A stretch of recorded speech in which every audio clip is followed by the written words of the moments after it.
the October meeting of the Board of Zoning Appeals, and if we can stand, please, and we'll recite the Pledge of Allegiance.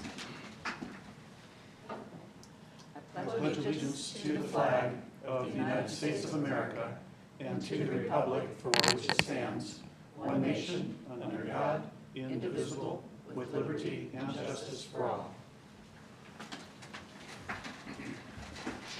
Thank you all. And Mr. Dale, if you will take the roll, please. Kathy Postlethwaite. Present. Josh Fedor. Present. Jocelyn Hinshaw. Present. Steve Mundy. Present. Jim Hurst. Present. All present. Great. So we have a quorum, and we are all here this evening. I'm hopeful that you've all had a chance to look at the minutes from our last meeting, the September 4th meeting. Are there any additions or corrections to the minutes? Anyone? Do I have a motion to approve as written? So moved. Thank you, Mr. Fedor. Is there a second? Second. Thank you, Mr. Mundy. We have a motion to approve the minutes as written. Do we need to take a roll call vote on this? We can do it. No? Okay. All right, very good, thank you. All in favor? Aye. Thank you. No opposed. We have two petitions which are going to be, well, let's start with the petition that's going to be continued. And that is petition number 2024-35-DSV, Brant Heil. The petitioners asked for this petition to be continued. And as you may remember, this was continued at our last meeting. So as a second continuance, this is open to our discussion. Are there any thoughts about continuing this until the November meeting?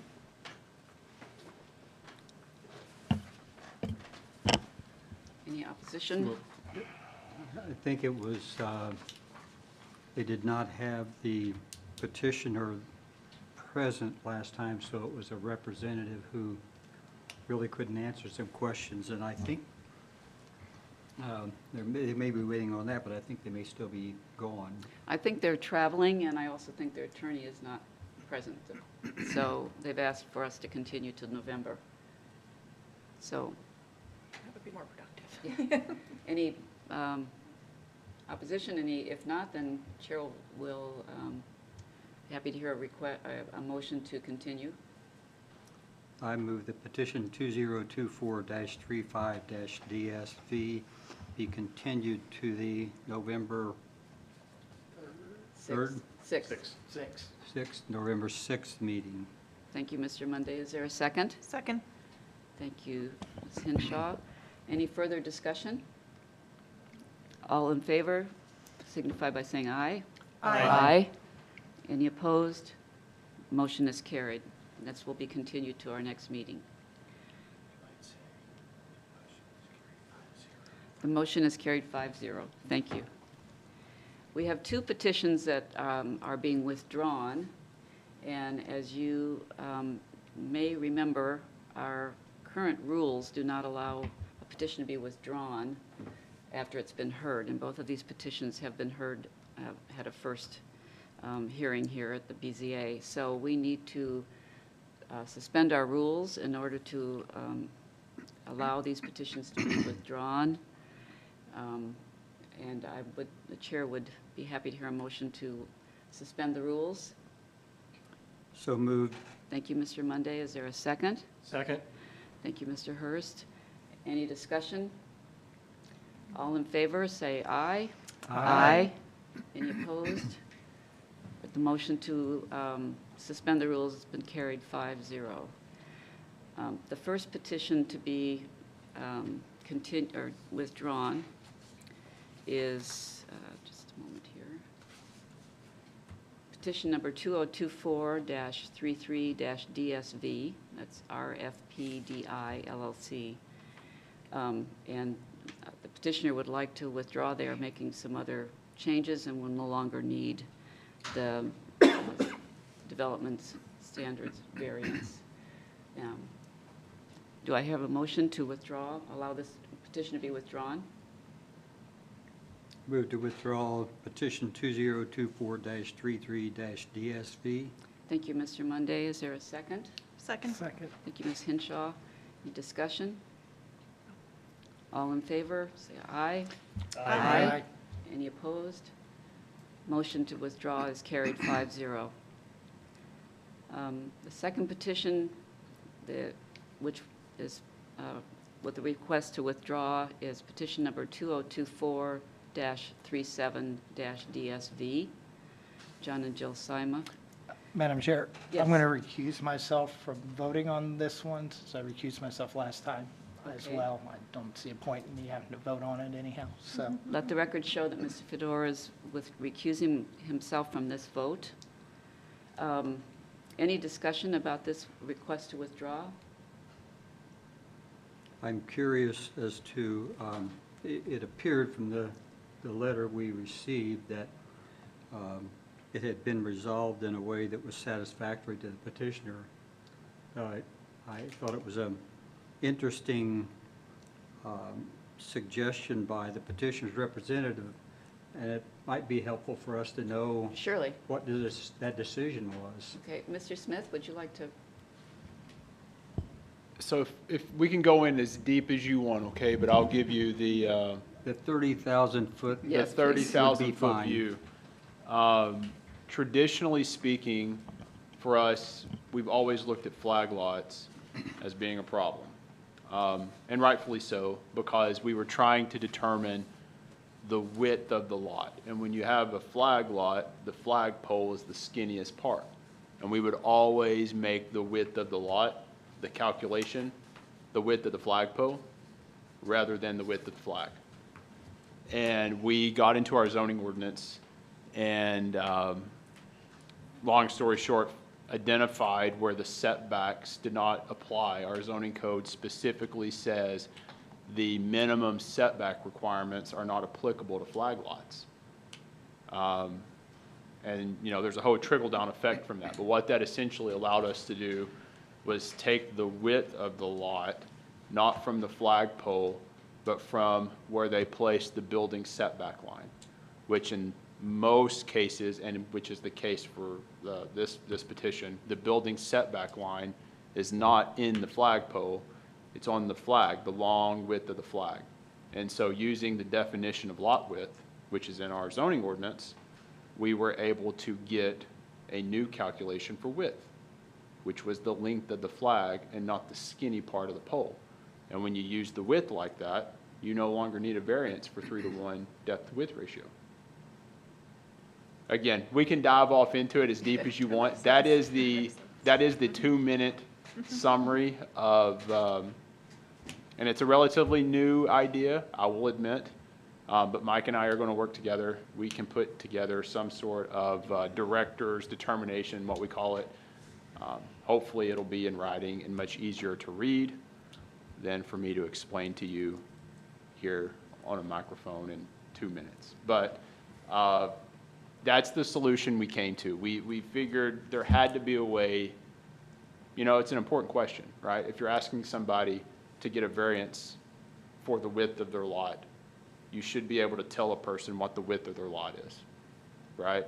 And when you looked at a flag lot, it was easy to argue that the width of your lot is not the length of the pole, not the width of the pole, it's the width of the flag. And we needed to find a way through our zoning ordinance to get to that point. And I don't necessarily think that I agree that we should be allowing flag lots, but using the text that we have in our zoning ordinance, that's what we have. So this is likely to affect, I mean, we see a number of these, it's likely to affect many of them. Yes. We won't see as many. You As far won't as- see, As far as the depth to width ratio variance, you're correct. you'll still see several depth to width ratio variances. What you're not going to see is it in relation to flag lots. Oftentimes, you've got a long skinny parcel and they want to divide it right in the middle to make 2 skinny long parcels. You're still going to need 3-to-1 depth to width ratios for those.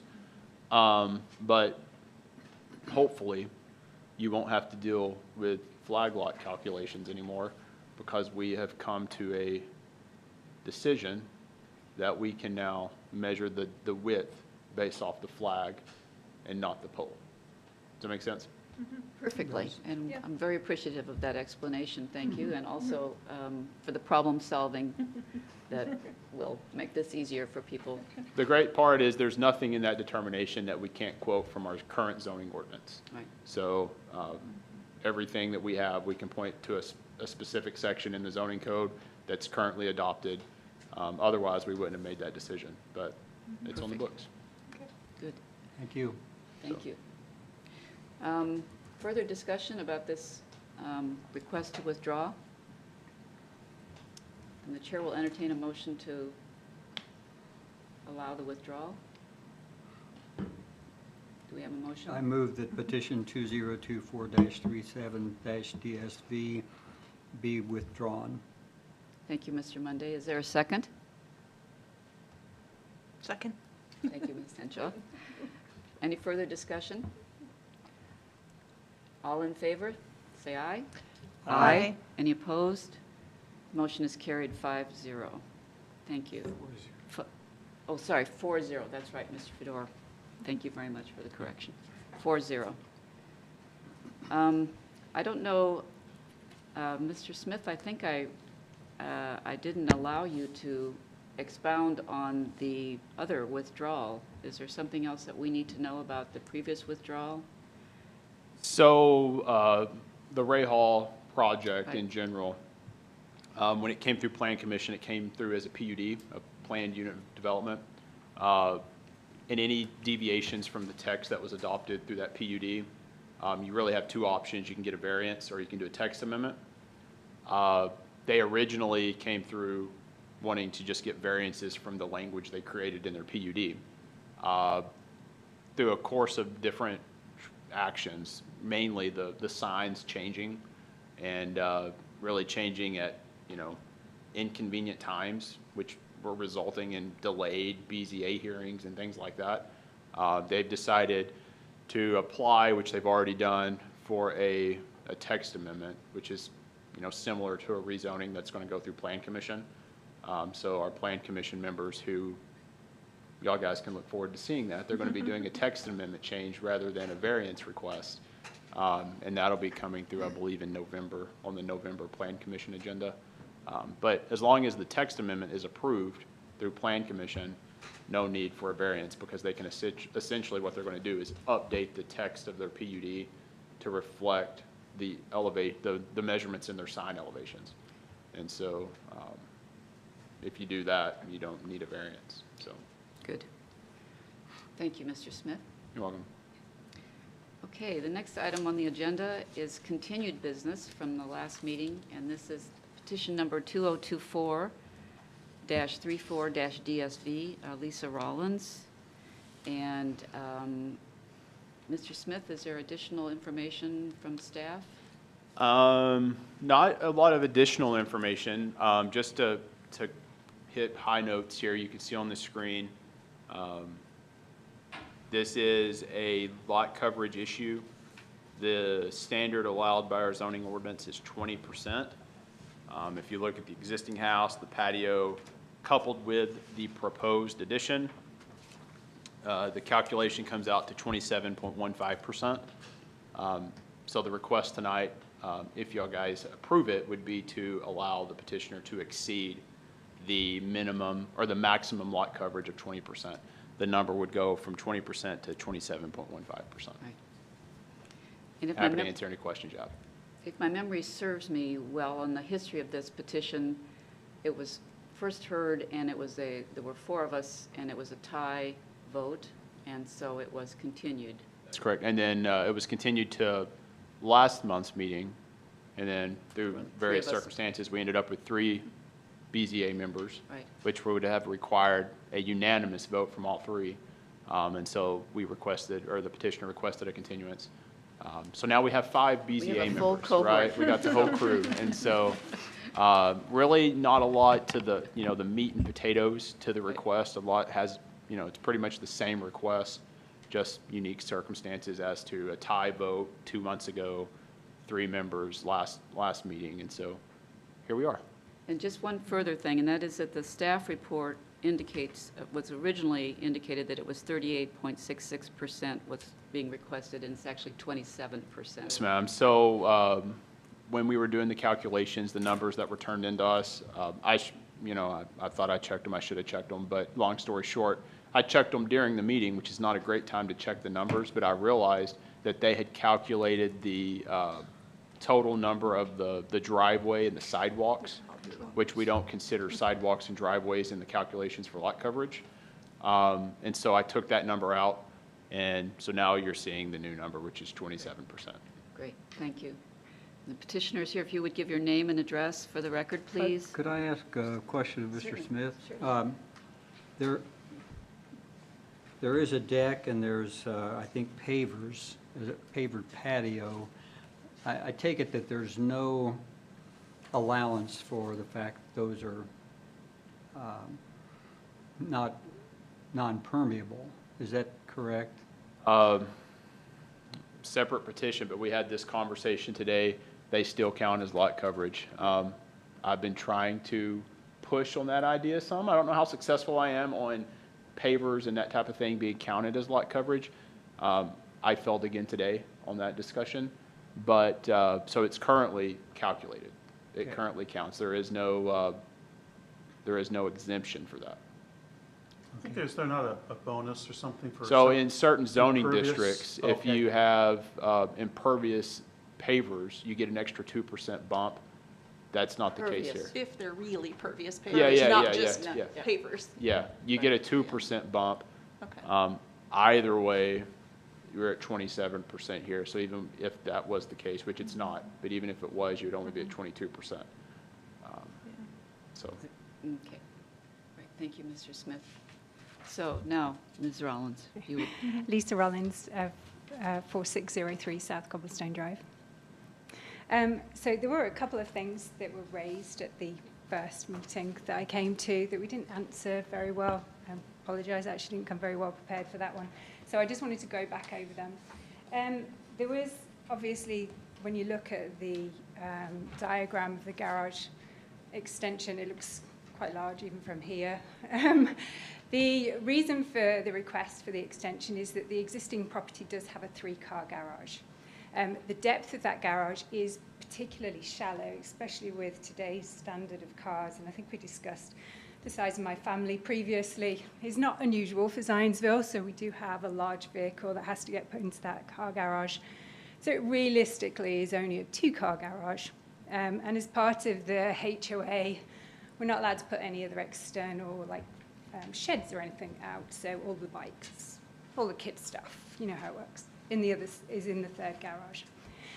So that's really one of the reasons for the request for the extension. And the idea was, when we went around getting this extension in place or getting the sort of schematics put together, was to be able to go onto a 2nd floor, so just have the floor space of a garage extension and not that bonus room at the back. But we realized that the tie-in to the roof would actually become quite messy and quite complicate how the roof exists at the moment. And this particular property is quite obvious when you drive into the neighborhood. It's one of the sort of key turning points in Cobblestone Drive. So we were really conscious about making sure that aesthetically this ties in and does not cause anybody to have any issue. So we thought, okay, well, we'll just dig underneath. We've got this great slope of grass, which I love to cut. So we'll just dig that out and we'll put the equipment underneath the garage. Unfortunately, we went around the pricing of the slabs required to go, so to put vehicles on top and cut out underneath, became a little bit cost prohibitive. So that's why we went for that extended depth there. So I don't think I answered that particularly well last time. I just wanted to go around that because when you do look at it on here, it looks huge.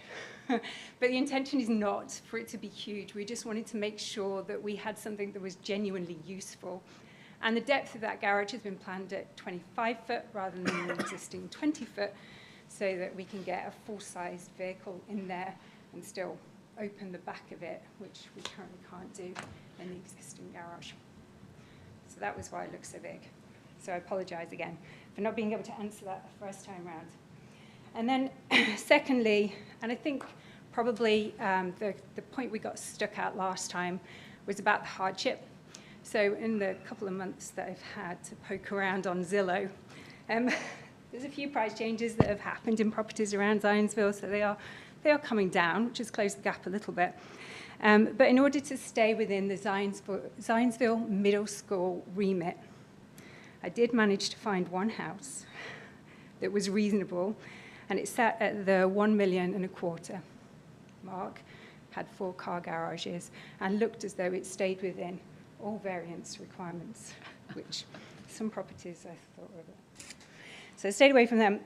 By the time we went through the numbers and I netted off how much we would get after selling and buying, and then how much we've put to one side to build the garage, it put the hardship at $250,000. And that is before any extra financing or moving, any allowances allowed for that.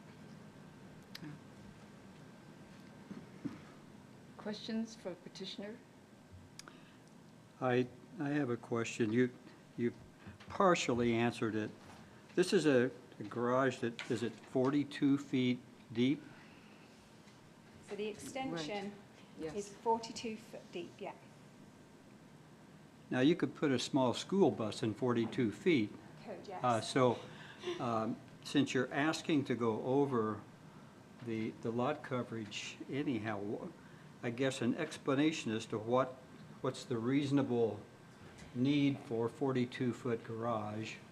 And the other thing is we all fully appreciate the fact that another property that would satisfy your needs might be much more expensive, but that's not a consideration for us to make.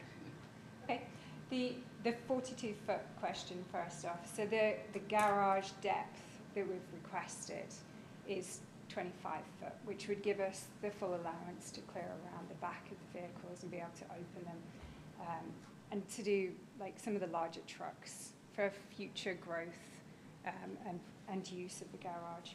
So we went to the 25-foot garage. Then behind that, because of not being able to go under the garage to be able to put garden equipment, which we can't store in any other part of the property, that would then allow for stairs to be put in, roughly 3 foot, and then a depth of 15 foot worth of storage. 14 foot worth of storage, sorry. And this would be upstairs? It would allow for you to be able to, it ends up being both, because you can't go under where the vehicles are parked, you end up having to put the depth on the back of it. Oh, I see. And you can then, to maximize how much space you're creating, really is what we're trying to do, you can then add the stairs in to go down and have that external sort of storage that we're looking for. When you say, are you talking like below the deck, stair storage, and then storing underneath the deck? Is that what you're saying? I don't know if I'm... You said you have some stairs going down. Is that going down to just below the deck so for some storage? So Cover- there is another image. I don't know if you've got access to it. So this property slopes quite heavily back down to the pond.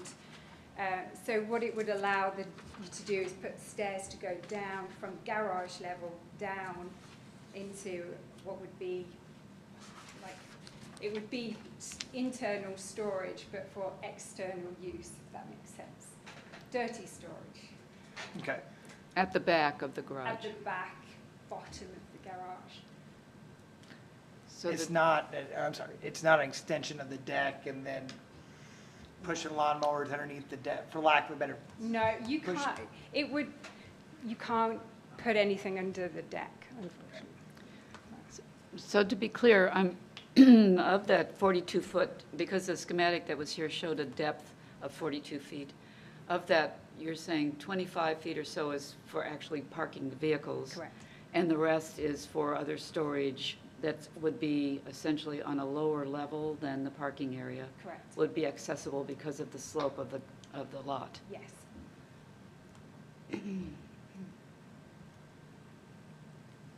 And just to get some perspective, what's the depth of the distance from the lower floor at the back of the garage to the ceiling? Oh, yeah, this house has a walkout anyway, so it would be the full depth, standard depth. Yeah, it's got quite a drop. This is where having a photo would probably, of your existing house would probably be useful for us to understand what the slope is on the, Yeah, I thought we had an image in on previous. Yeah, I got one. Yeah, there on- is one. under the render- Initial renderings. filing, on the one of the last photos there. yeah. Ah. Oh, yes, okay, that helps. Thank you. It's tiny on our screen. Which you don't get that sense of of dropping down at all from the renderings. Oh, yeah, there you can see it, yeah. Start there. Right. It goes all, Yeah. so Yeah, if you down to look, the patio level. if you look at this, though, it's just flat. I mean, Yeah. this is the renderings. Yeah, the So you're rendering. looking at the same, yes, okay, with Yeah. the fact that the deck is built on The deck's steps. higher than the Yeah, patio. stilts. I have trouble figuring out a way how this is a unique hardship to the site that just anyone couldn't use. Say, I have a hardship because I need more space, right? And I have, I remember it from the first time, because anyone could come up and say, I have a hardship, I need to exceed lot coverage because I need more space. And that this does appear to make the house bigger than the other ones in the neighborhood that probably have the same cars, the same families, Yeah, the same constraints, right? The lots are all sort of constrained, so is there a we've had unique- this same conversation about, because you genuinely, Yeah, I can park a fairly large car in the garage, yeah. but you can't get around it. You can't get around it. And my kids kind of make a joke. They all have to come out of one side of it, especially now we've got more trash cans in there than we previously did. So you can get the vehicles in.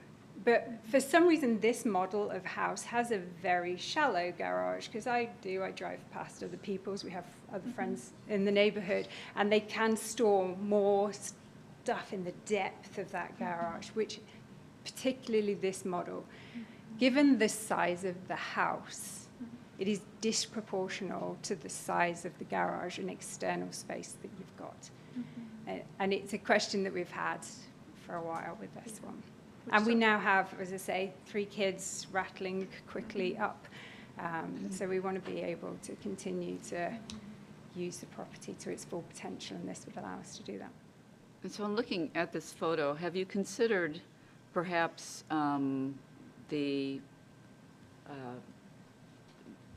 taking out the patio or doing some other thing that would allow this to be So- closer to the permitted 20%? Yeah. So the house itself is 16% of the 20%. So the house is already covering a significant amount. The patio is the other 4. We've looked, we can reduce it. We can take another 6 foot off it, and get it down from 7%, from a 7% request to a 6% request. It's basically, you're talking about 6 foot per percent that we're asking for there. All we're trying to do is trying to maximize what we're investing in the property by asking for the full 7%. Because if we're going to go in for it, then we want to do it properly, and we want to make sure that we get the most out of it that we possibly can. So, but basically, we did consider lifting the patio. It's been there from the moment the house was built, basically. So we could do it. It would be expensive, but it wouldn't give us what we need anyway. This one is, I'm generally very receptive to the need for a garage. I believe that in many, many cases, it is a hardship if you don't have a garage or you don't have adequate garage to store your vehicle in.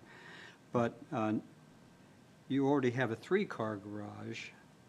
This is a 5-car garage with a lot of storage space, which would be pretty exceptional. I suspect that in an entire addition, there's probably not very many, if any, 5-car garages. And so that, I think, is what makes the hardship. As I recall, we didn't have these renderings until the Right. night of the meeting in which we heard this petition, so we didn't know what it was for. And I think that what our need is to understand what this is needed for, and is there a hardship if it's denied? That is the key, I think, and at least in my mind, is understanding that there is a hardship if it is denied. And so far, I have difficulty when you have a 3-car garage now asking to add a very, very large 2-car garage to find a hardship. So we have a 3-car garage today, which from a practical perspective can operate as a 2-car garage because everything else has to sit in the third one. The request is to add a garage extension that will allow us to garage the vehicles that we are in the process of having to purchase, as we've got a upcoming 16-year-old closely followed by another one in a year's time and another one about 2 years thereafter. So this is to enable us to continue to expand our parking capability, because unfortunately, whilst the first child might transfer across from using her bike to a car, I've still got that third garage used for everything else, from a lawnmower to all of the bikes and any other external garden equipment that we might want to use. So I need to extend, and we need to get a variance to the coverage, whether it's 1% through to 7%. I've still got to come and get that approval from you guys, because I'm at my limit anyway. The reason we've gone for such a large request here to the full 7% is because we're trying to make sure that we put an extension on that will continue to support, our family and whomever might live in that property in the future. Because these genuinely are, they're big houses, and we're going to end up with our kids with us for a period of time beyond just being at school. They're going to be young adults still living there. So this will allow us to grow with that family. It is possible, as I said, we could take 6 foot off it, and I can reduce it by 1%. So I could take it from 7% to 6%. But I still need approval for coverage to put that extension in place. That's correct, and I think you're at 20% right now. So I think one aspect of this that we shouldn't forget is that if I understand properly, your covenants do not allow you to have any kind of an outbuilding. No. So all storage of any kind of equipment or whatever has to be in the garage. There is no alternative. So I do think that's an aspect that needs to be considered. Madam President? Certainly. Is it appropriate now for me to ask questions of Abs- staff, or You I'm trying to figure out Yes. the order? And I want to Yep. apologize to the petitioner. My absences at the last 2 meetings are unavoidable, and I apologize for the delay that caused. Mr. Smith, when we have lot coverage restrictions, like we're facing here, what are we trying to manage with that lot coverage restriction in the zoning ordinance? In my personal opinion, 2 primary problems. One will be stormwater drainage, runoff issues. If you have too much impervious surface, you can create drainage problems. Sure. Second one would be density. You don't want to have too many what we call primary residences on one lot. That's not going to be the situation here. Mainly, and also just kind of, what I'm looking for the word, uniform development, right? You don't want to have one parcel covered, let's say 30%, 27%, and not allow somebody over here to do, and it looks 20%, and you just get inconsistent development, right? And so those are the things. Mike, you can elaborate if you have other things that you want to add to it. You have to add in, I think, probably green space in Green that space. equation too, especially in the village having green space as part of that calculation. And Yeah, you'll- it's a- maybe in the massing. village. It's important to note Yeah. too that each zoning district, right, each zoning category that we have has different lot coverage calculations for different reasons, right? So like she mentioned the village, right, it's important to preserve certain elements of that.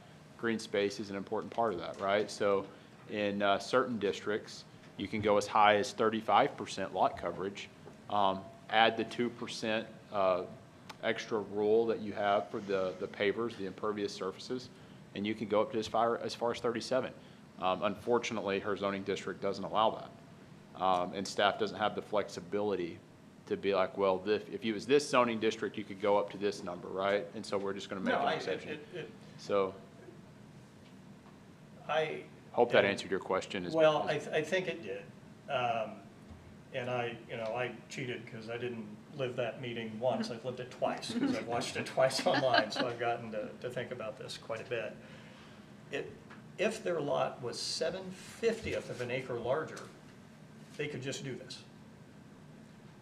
They have a very large common area immediately adjacent to their property that there's one other home that could kind of make some sort of claim on what drainage that might provide, that open green space that can't be built on.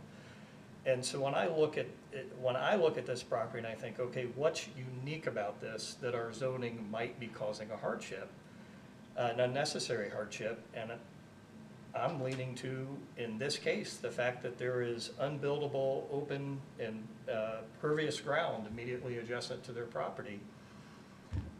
That plays a lot into my thinking.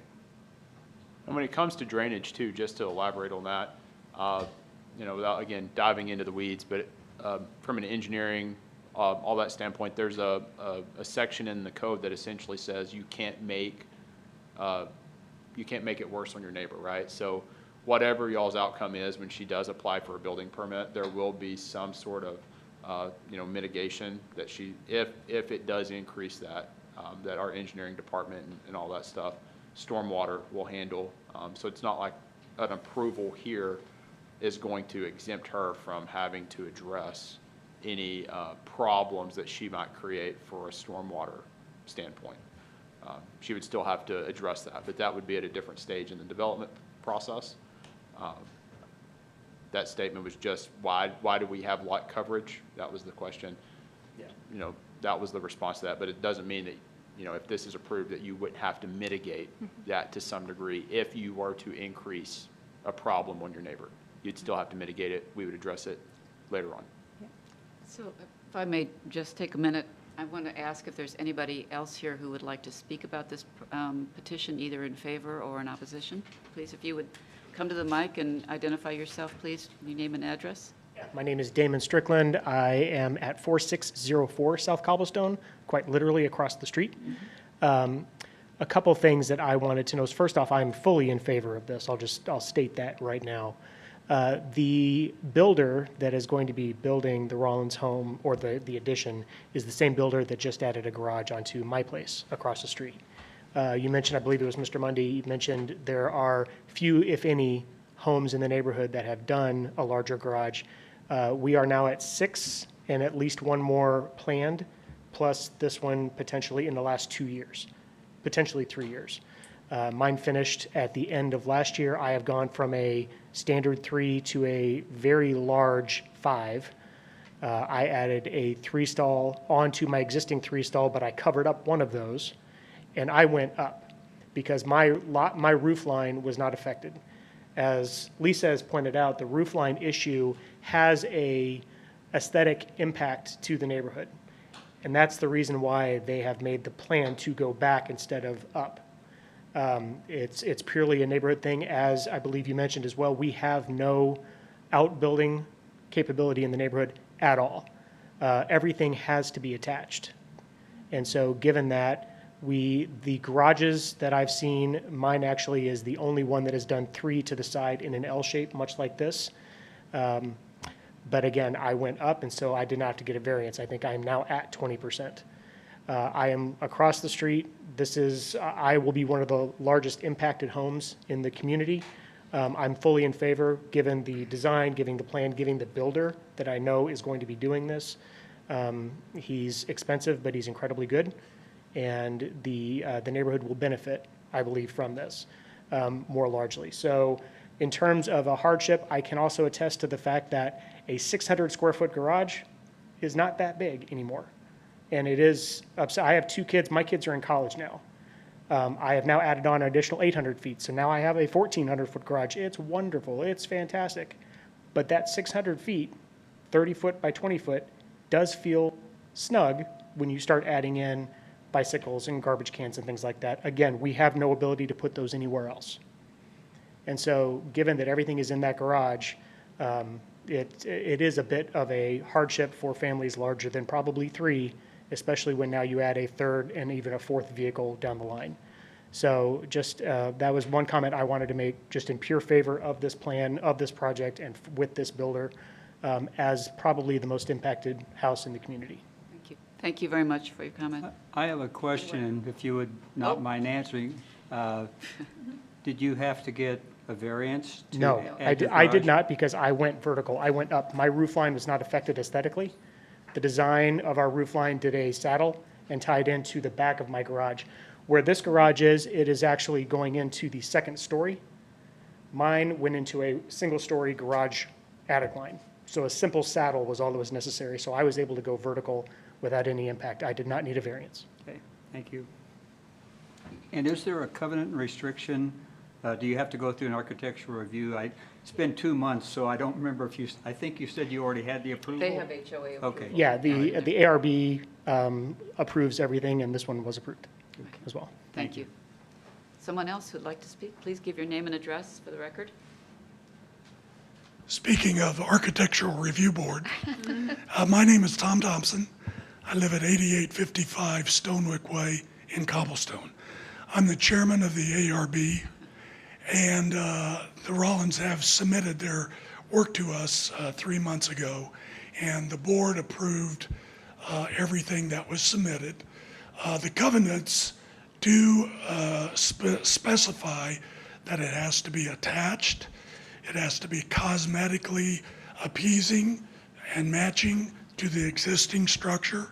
It cannot cross any easements, draining, electrical, any kind of easements that are in the plot plan. So everything that they submitted was approved unanimously, and I just wanted to make sure that you all knew that we were on board with that. Good. Okay? Thank you very much. Thank you.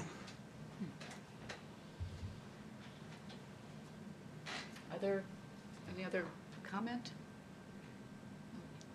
Discussion, thoughts?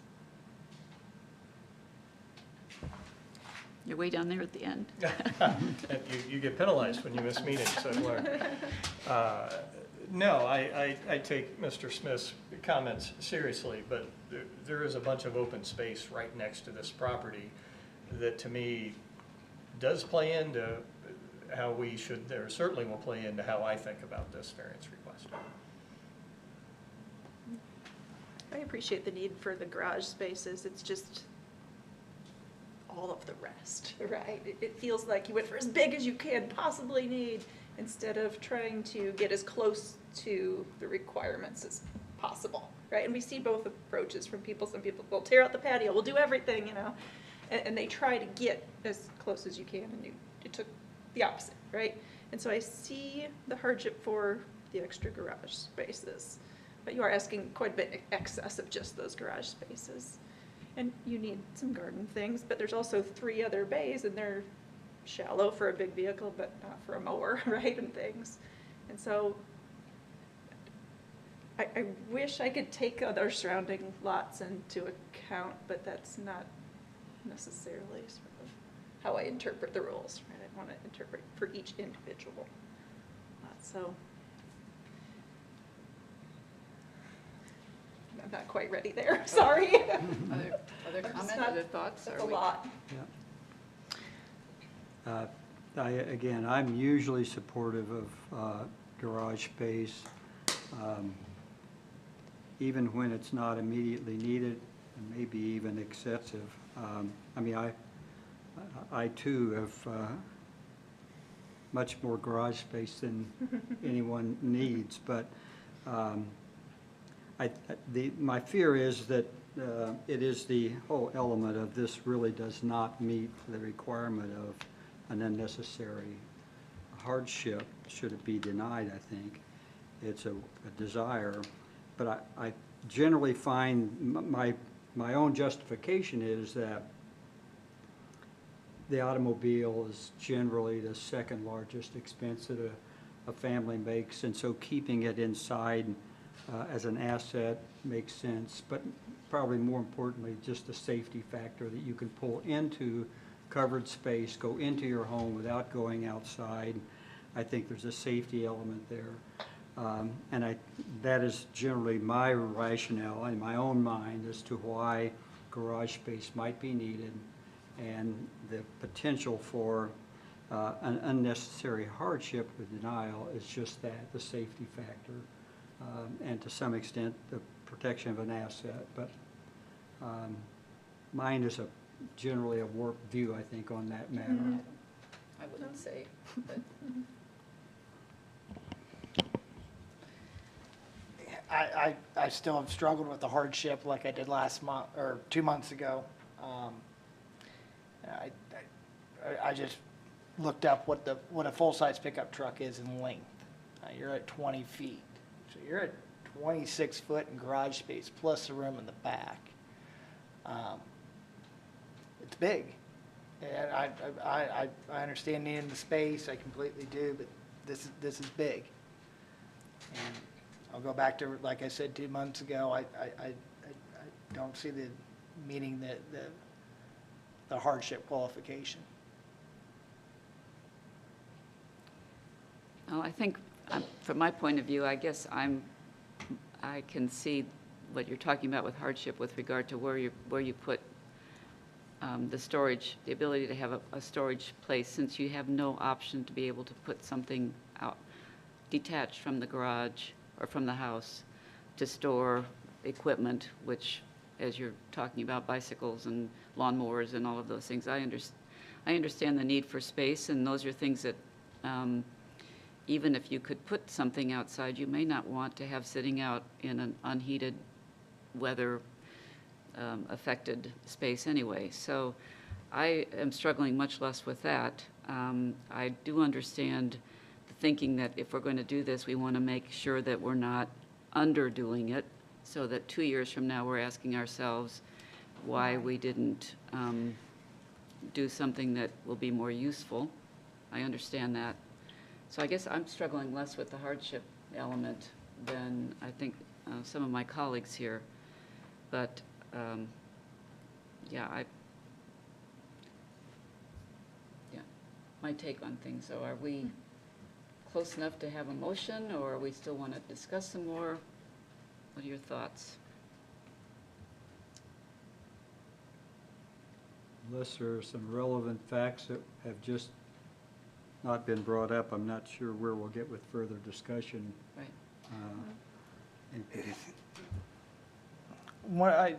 The neighbor, the gentleman in the orange shirt back there, I'm sorry, I can't remember your name. You said this, would you mind coming back up for a second?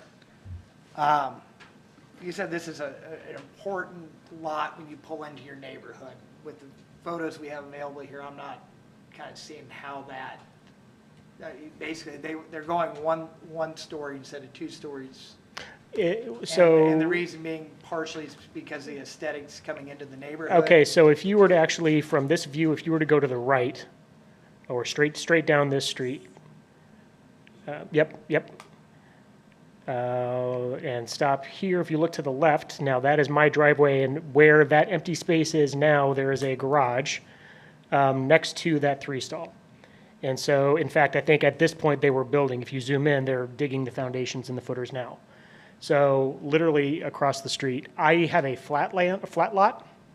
I do not have the green space, as mentioned, immediately to the south that does trickle off down. So mine is among the most visible houses to the Rollins home.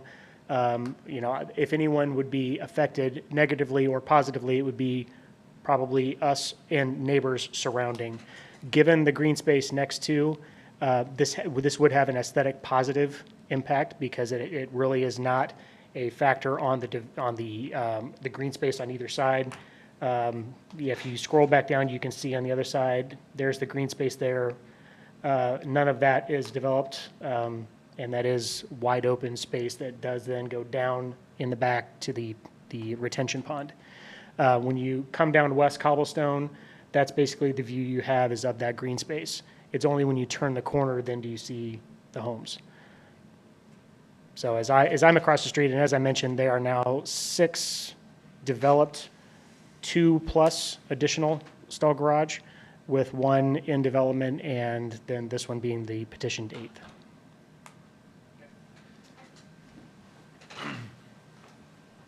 We should let the record reflect that's Mr. Strickland again, just for Right. the record. Yes, thank Just you. for our minutes. Thank you. Thank I wrote your name down, so. And then one last thing. And this is more aesthetics of the renderings. The east elevation, or the one facing the pond, it shows it as the elevation we have in front of us here shows it as a standard. It doesn't show the elevation drop on that property there. That's going to be a big wall of vinyl as I look at it. Is that going to be a brick, or is that going to be vinyl? I mean, it's almost like a 2-story vinyl wall on the back of your property. Well, yeah, I mean, that image doesn't have all of the windows that are on the back of the Yeah, I property, didn't- so it makes it look really ugly. Yeah. So yeah, the back of the property is siding all the way down. And I said earlier, there is a walkout beneath that. So we will follow the same symmetry at the back that's existing on the back of the property to that extension. So what would be your south elevation, your elevation facing the common area? That'll be a full That will brick. be brick. Yeah, you see, because the side of the property is brick, is existing brick. So that will be bricked and continue to brick down through that elevation, because that's how the existing. 2 stories of brick down there. Yeah, that's what I'm looking at. And then a Is big this is going to be a wedge. big brick wall on one side and a big vinyl elevation drop. I just don't have the elevations to tell me how much of a drop I'm really looking I at. have it there. here on paper, I have a paper Well, one. and let's keep in mind that You the wanted to see it? architectural Yeah, I committee know. of You're right. the HOA has already opined on this. Yeah. So probably, that's not maybe within I'm our trying purview. I was just trying to wrap my head around one Do thing. you want to see the paper version of the elevation? Would that help you? I think we have it, don't we? Somewhere in here? I don't know that we, Is that not what's If I on the could, screen? it'd be great, please. thank you. I believe you worked with Andy Cash, right? Yeah. He sent me this, so this is what I've got. So Andy drew out all of these elevations, and this, the scale's not necessarily right. So this is kind of where you've got the garage versus the extension, which would also have the stairs within it. Okay.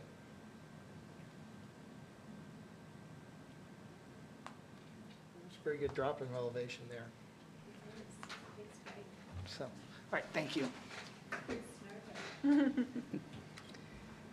I might ask staff and fellow BZA members, if this were to pass, are there any conditions that would help us get it to pass? So if someone were to make a motion, are there any conditions that would help this along?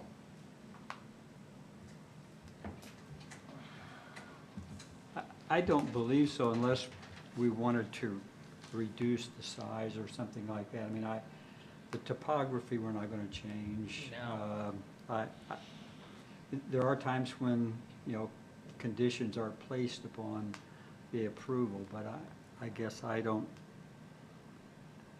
see anything like that being feasible for us to come up with. I had not heard anything suggested, but wanted to make sure that wasn't the reason an attempt at a vote failed.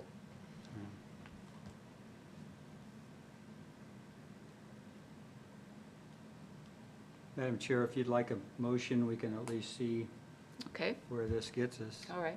Thank you, Mr. Mundy. I move that docket 2024-34-DSV development standard variance to exceed the maximum lot coverage for property at 4603 South Cobblestone Drive be approved as presented and described based on the submitted findings of fact and in substantial compliance with the submitted site plans. Thank you, Mr. Monday. Is there a second? Second. Thank you, Mr.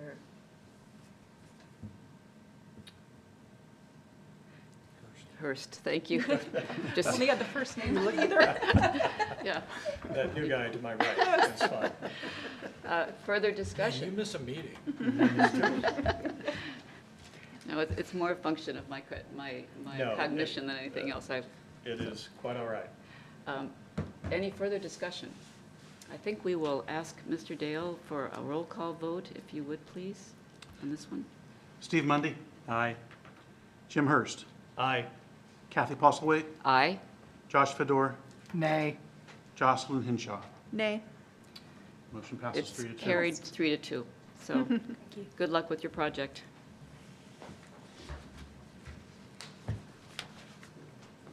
Just from an administrative standpoint, I'll send you some paperwork tomorrow, worst case scenario Friday, that you can use when you apply for your building permit, okay?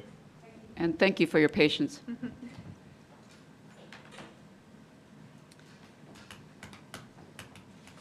All right. So we are closing the hearing portion. We're closing the hearing portion of this meeting, so we do have some other matters to be considered. Right. Our rules and procedures. You may remember that we had sort of a first look at these previously, but are there, want discussion? I thought that, Jonathan, if you could summarize the high points of some of the changes or differences Yeah. between the past or current rules versus the new ones in front of the board today. So when you just look at the document, you're going to notice offhand there's been some formatting changes, some rearranging of the sections. That was just done to make it, I don't know how much fun reading rules and procedures can be, but it made it better, right? So the formatting, that type of thing, we did change. If you go through here, really the ones I highlighted during the pre-meeting, what I wanted and intended when I started this was to allow people to withdraw without needing to suspend the rules. I've always been a believer that if somebody wants to get closer to the zoning ordinance standard, that we should make it as easy as possible for them to comply with the zoning ordinance, right? And the way our current rules are laid out, people are not able to withdraw their petition once they've started speaking, right? And oftentimes people get before the board, they speak with you guys and they realize, well, you know, for whatever reason, they're better off changing their idea or, you know, they're not going to get it. And so it helps staff get to a solution with that petitioner. And then once we reach a solution, we need to be able to withdraw the petition and y'all guys then have to suspend the rules. First change is we're going to allow people to just withdraw, right? Which is fantastic in my opinion. The second meat and potatoes change that we're doing, you've noticed roll call votes, right? So right now, or historically, all in favor say aye, everybody aye, you know, any opposed, and it's just kind of quiet, but it's really challenging to figure out if everybody actually voted, because it's just one big aye. Roll call is very nice, and so that's one change in here. Another change, it's not really going to impact how y'all operate. It's more of a staff side of the equation. The state law regarding public noticing is 10 days. We've run into some issues, you know, without diving off into the weeds with public noticing. So we're moving that 10-day threshold up to 14 days. So that gives us a little bit of wiggle room, both from, you know, the staff being able to help people do public noticing. It also helps the citizens be more aware. I'm trying to think of any of the other major things that I think we talked about a sign-in sheet as well. So a sign-in sheet right now, we don't do that, but other. Those are for people who want to speak in favor. Yeah, or other against. municipalities, it's a pretty common practice. Other committees, it's a common practice to lay out at the door a sign-in sheet for each docket number. And essentially, if you want to speak, get here before the meeting, sign up. I would give those sign-in sheets to the chair, and essentially y'all guys would kind of have an ordered structure to the public comment side of things. Not necessarily a requirement, but just add some structure. And it also helps our IT department and our transcriber. When somebody's randomly speaking, oftentimes they don't, not until we tell them, please come to the mic and state your name, right? Oftentimes people just speak. Well, if we have a list of speakers, it's much easier for the transcriber. The only concern I would have on that one is if somebody came to a meeting, I'm not going to say anything, something was said, they wanted to say something, and then they were reluctant because they had not signed up prior to the meeting. I have no problem with having a sign-up form, but maybe encourage folks, if you do want to speak, please come to the podium to sign the form before you walk away from the podium. That's my only concern I would see with that. I think it's great. It's a real good way to know what someone's name and address is without having to go from the audio recordings. So, but encourage people that if they do want to speak, they didn't have to sign up prior to the meeting to be available to speak. I would echo Mr. Fitter's comments. Okay. And I think also we should not preclude, if someone has not signed up and they're sitting and they find that they want to say something, we should not eliminate the opportunity that they can if they decide to. From an administrative side of things, it's super easy to hit the delete button. Right. I can easily remove it, if that's how y'all guys decide. No, I think it's a good idea. Having a sign-up sheet, I think, is a good idea for And petitions.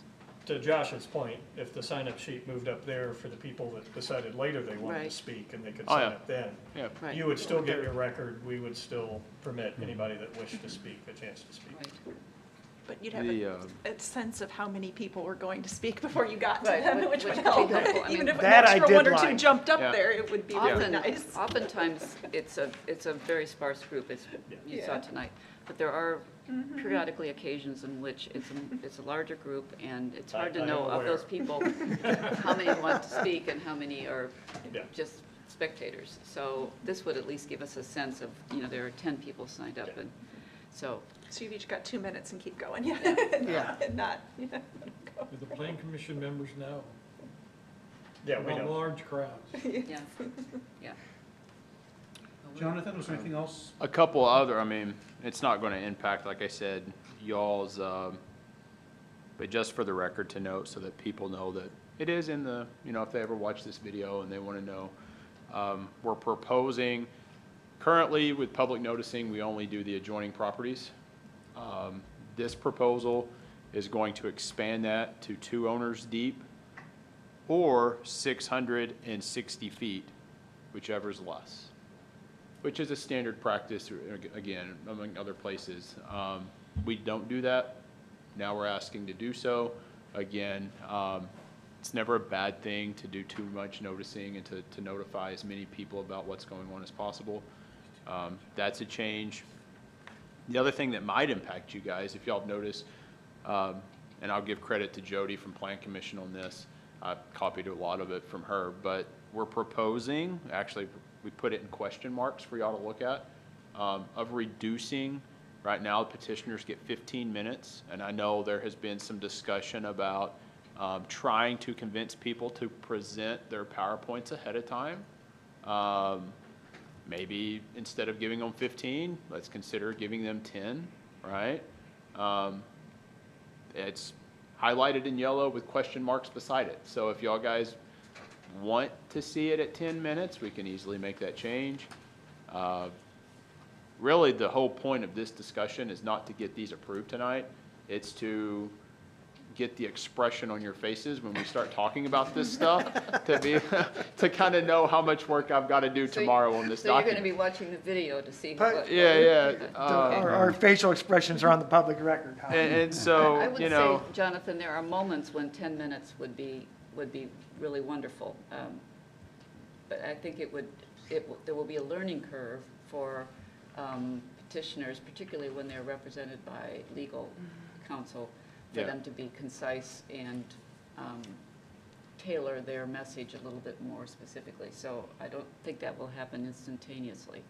Yeah, So, So some soft administration of a 10-minute rule sounds Yeah. yes, kind of nice. yeah, something like that. we're flexible, right? And I will say this, I mean, there's been times where we've gone, even with our current rules, right?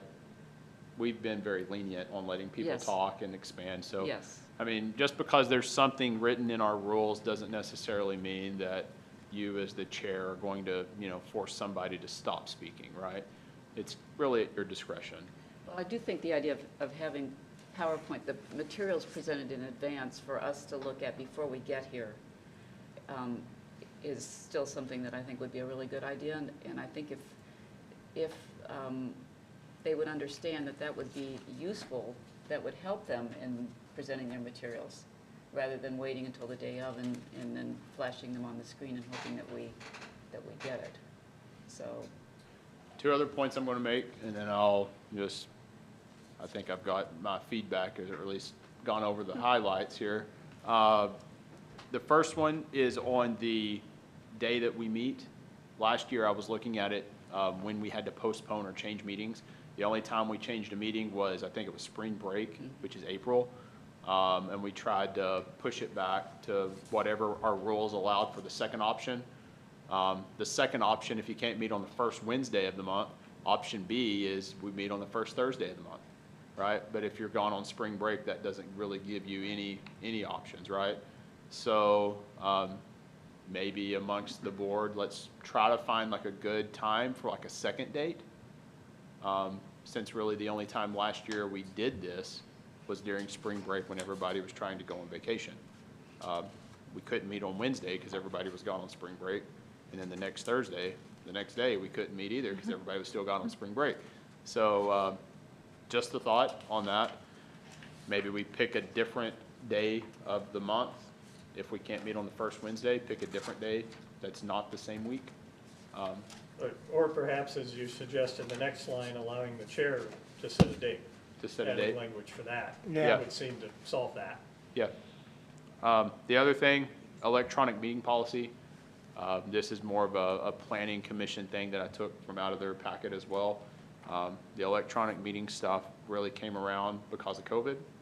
And I think we've passed that era of COVID, and a lot of municipalities are not necessarily allowing for electronic attendance.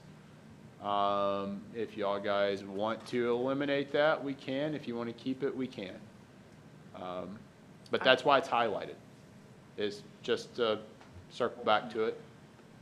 COVID is no longer really impacting our ability to attend meetings, so if we want to be in person, we can do so.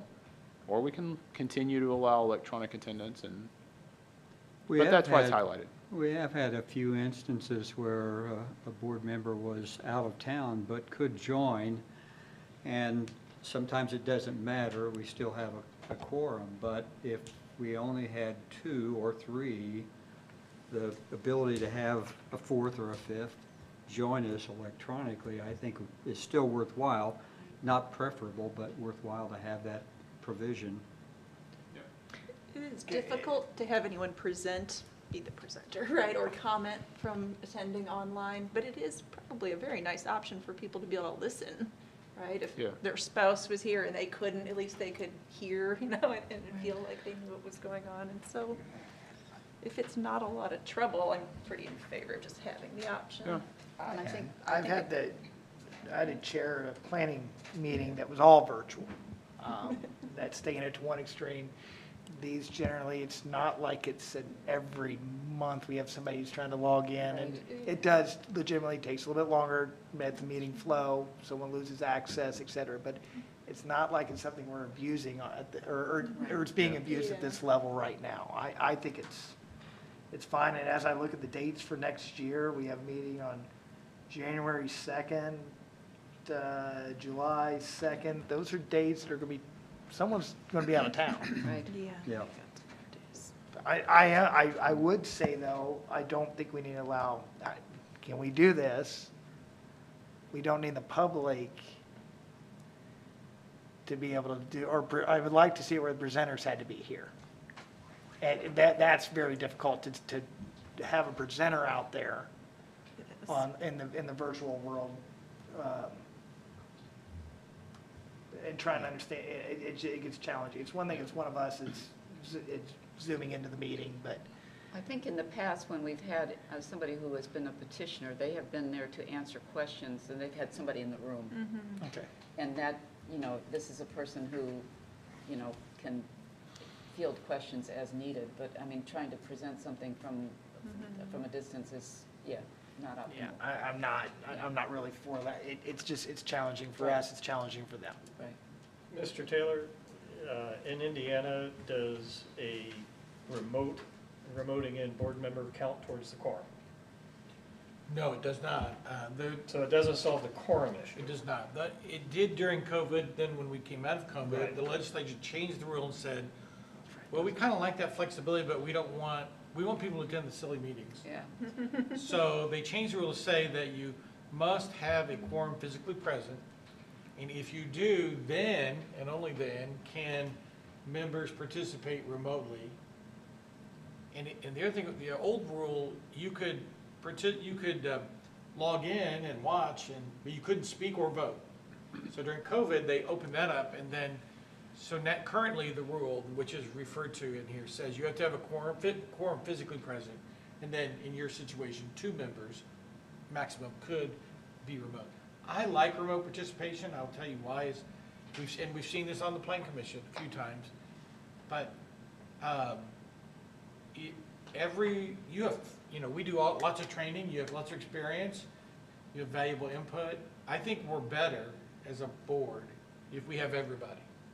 So if somebody's on, Dave France was in Portugal once, he logged on, but again, I think it means we're just at our best if we have everybody's point of view, and if someone is on vacation somewhere and they want to take the time to do their job that they've signed up for, that's a great thing. I don't think there's any downside at all in it. I think it would make you better to have everybody there, and not just, it's not a fairness issue for me. It's like, when are we at our best? You're your best when all 5 of you are here. You share each other's points of view, you talk, you listen to each other and come to good decisions. Sometimes one of you may think of a question that no one else thinks about, and you raise it, and everybody's like, oh yeah. And so I just think it's a good thing. I like the rule the way it is now, where you have to have a quorum, and I agree, Josh, I have not seen this abused. I think if a person decided to sit at home and never attend a meeting, then you'd say, is this a good rule? But again, I like what you have. And I think you guys have treated it respectfully, and you still have good attendance. But I find that sometimes the best BZA members I know, or Plan Commission members I know, are busy people. And sometimes their job takes them somewhere, or they have a family too. And so I just think it's a good rule that gives us our best shot to have everybody in the lineup, so to speak. So I like it. Yeah. There's no reason, there's no loss in keeping it, I guess. So let me, But I'm going to add one little wrinkle, and I think Planning Commission has this, that you only get so many remote meetings a year before somebody maybe has a conversation with Right. you. Is this a good fit? Right, and that's in the statute. Okay. So Well, there the you go. policy helps. that is referred to has that in there. You cannot do it more than 2 consecutive meetings, and you cannot do it more than so many times a year. So yeah, it cannot be the way you just attend meetings. So those limits are already in the policy, and that's by state law, and there was a lot of give and take among the legislature, because some members in the public hated this, that the government could function during the pandemic. Some people loved it, and I think the people on boards and commissions thought, hey, this is kind of handy, because, I remember one guy said, I go skiing the same week every year for 27 years, but I'm willing to stop and still do my job, if you'll let me. That's what I think the strength of it is, but yeah, there's a rule, no more than 2 consecutive meetings. And then I think it may be 3 times a year. Don't quote me on that. We'll look it up, but there's a limit on total number per year. I like the rule as it is then. Yeah. So just from a Agreed. staff standpoint, in my world, what I would love to see happen is if you have something that you're opposed to, that you see when you read through this document, email me directly and let me know. I'm more than happy to, you know, like I said, hit the delete button. It's not going to offend me at all. Otherwise, I would like to have a final draft for y'all to consider to approve at next month's meeting, if that's not too fast. Could I have one suggestion. Okay. And it kind of goes to Jim's question, but because they never get to see Resolution 2021-01 or the state law, I wonder whether we couldn't actually just articulate what the rules are, so that the BZA could see those, you know, in that policy, which would say you cannot participate remotely in more than 2 consecutive meetings and so many meetings a year. You have to be able to be seen and heard. I think that might be helpful, because it really goes directly to the questions Jim had, and it's kind of a pet peeve of mine. I don't like the incorporation of references unless somebody has that thing they can grab and say, oh, that's what that is.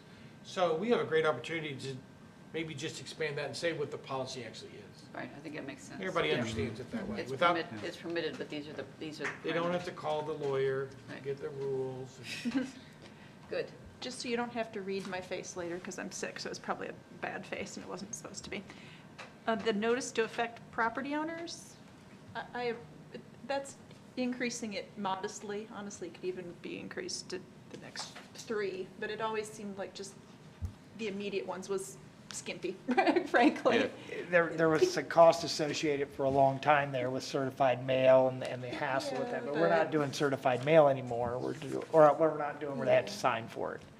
I think 600 feet is, yeah, it's a good 600. start. It's a good start. Yeah, 2 or 600 even, which could be whichever is more. I mean, Yeah. that doesn't seem like that many people to notify with regular mail, just so, if for no other reason, just so your immediate neighbors can say, I didn't know about this, right? Just, Yeah. you gave them every chance, you know? Yeah. And so, This comes from, we would have inevitably, you know, anything that might spark public interest, whatever that would be. We would always inevitably end up with the person one house down that didn't get noticed, right? Or I only live 2 houses down. Why didn't I get noticed? Or I live directly across the pond right behind here. Why didn't I get noticed? This is just, and it's reasonable. Yeah, it's It seems like reasonable, you should be noticeable if especially you're since 50 feet people away. don't have to pay the $7.50 anymore for the certified letter. They can pay first-class mail. You know, that's a great compromise, I think. Jonathan, do we generate that mailing list for? So, we do not generate the mailing list. We point them toward the county, and Oh, the yeah. county, I can't remember exactly what that says, but essentially they get it from the county. They generate the list. Oftentimes, well, let me put it this way. I'll flip it and say it in a positive. We have a great team, a great staff, and our staff is more than willing to confirm the address list. So oftentimes the address list is generated outside of our office. And then petitioners sometimes have questions about, am I notifying who? Our team will happily confirm it, but we're not the party that generates it. So I'm just circling back on the dates for the meetings for next year. Will we, or should we discuss some of those dates, the ones that might be challenging? Do you want to take that up over time? You don't want to do that tonight? I mean, I would love to discuss them. As he said, there's going to be 2 that I suspect January 2nd. I suspect that's going to be a problem. But it's at your discretion. well, And actually, while I'm sitting here thinking about it, you probably want to sign these findings too. yeah, and Before I forget and let y'all walk out the door without signing these.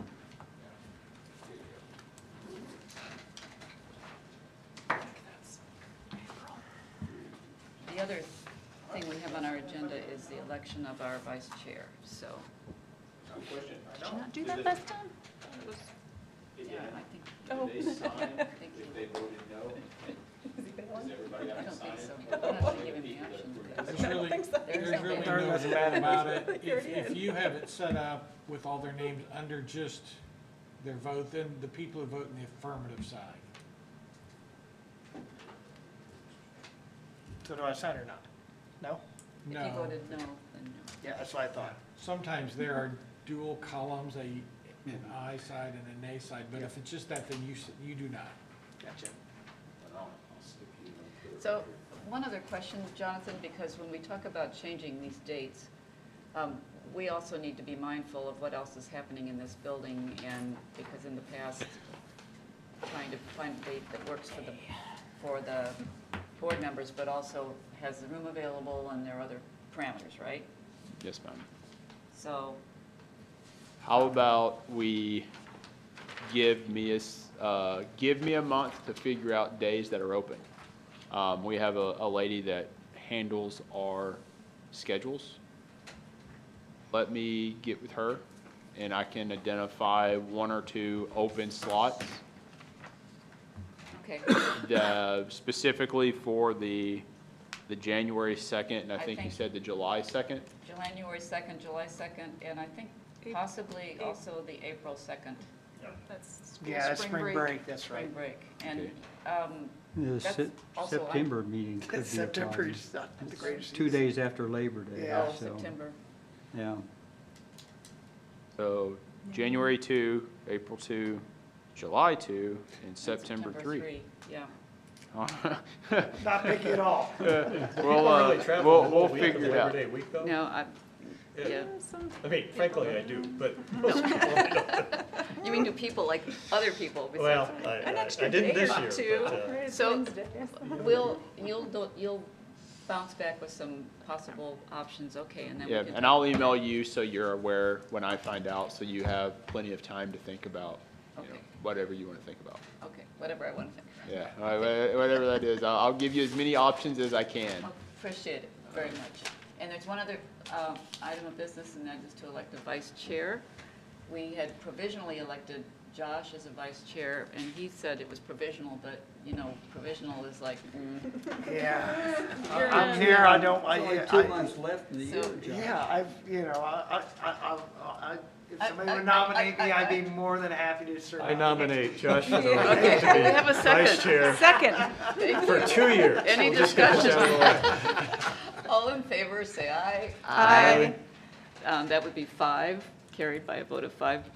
Did you vote for yourself? Yes, I voted aye, yeah.